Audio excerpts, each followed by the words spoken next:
Baba wa mbinguni, ninakushukuru kwa zawadi ya maisha na upendo wako usiokoma.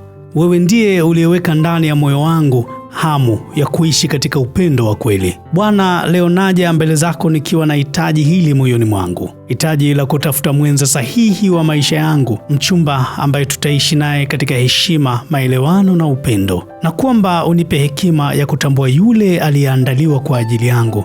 Na unipe uvumilivu wa kungoja kwa wakati wako ulio sahihi. Na pia ondoa kwangu Baba zile tamaa zisizo na maana na ushauri mbaya dhidi ya marafiki wanaonizunguka, ili nisichague kwa ajili ya mwili bali nichague kwa ajili ya mapenzi yako Baba.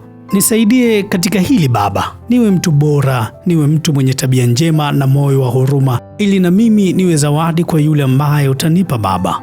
Weka ulinzi juu ya moyo wangu na uniongoze katika njia zilizo haki.